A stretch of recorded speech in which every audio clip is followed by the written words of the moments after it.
Every afternoon, Thomas the Tank Engine puffs along his branch line with Annie and Clarabel. First, they pass the watermill. Next, they come to a big farm. Then, they can see a bridge with a village nestled either side of it. This is a special place. Whenever children hear Thomas coming along, they stand on the bridge waving until he is out of sight. One day, Thomas was running late. He had stopped at the signal before the bridge to talk to some new children. Percy, the green engine, was waiting too. "Hurry up, Thomas," called Percy when the signal dropped. "If you're late, the fat controller may get a new engine to replace you." He would never do that, thought Thomas, but he was worried.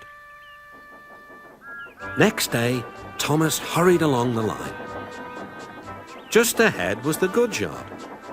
There, on the platform, was an inspector waving a red flag. Next, Thomas saw some children. They were waving too. Something must be wrong, thought Thomas. This station is for goods, not passengers. "Help, Thomas, help! We are glad to see you," called the children. "Please, will you take us home?" The station master explained to Thomas's driver that the school bus had broken down and all the parents would be worried if the children were late. Thomas waited as the children walked down from the bridge. Then he took them to the next station where Bertie was waiting to take them home. When Thomas finished his journey, he was very late. He was worried that the fat controller might be cross with him. "I warned Thomas," puffed Percy to James. "He's been late one time too many. He'll be in trouble now."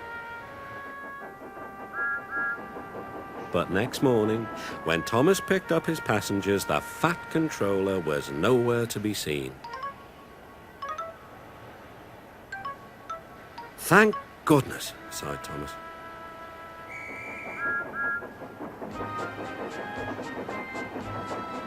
Thomas knows every part of his branch line. Just ahead was a stretch where the hot sun had bent the rails on the track. "Careful, Thomas," called his driver, but it was too late.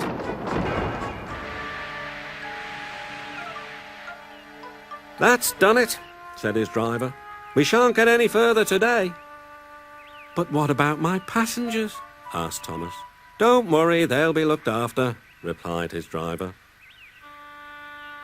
While workmen repaired the line, Thomas had to shunt trucks in the yard. Bertie came to see him. "I understand you need my help again." "Yes, Bertie," replied Thomas sadly. "I can't run without my rails." Bertie set off to collect Thomas's passengers.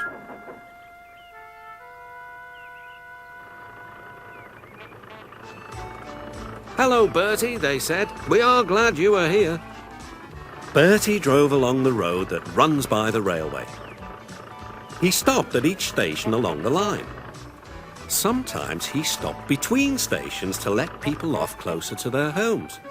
Thomas felt miserable. "I've lost my passengers to Bertie. They like him better than me." A few days later, the fat controller arrived. "Your branch line is repaired. I'm going to change your timetable so that you and Bertie can work together more." When Thomas reached the station, there to his relief were all his passengers. "Bertie is a good bus, but we missed our train rides with you," they said. Later, Thomas spoke to Bertie. "Thank you for looking after my passengers." "That's all right, Thomas. I like to make new friends, but I'm glad to share them with you." "You're a good friend indeed," replied Thomas, "and always will be."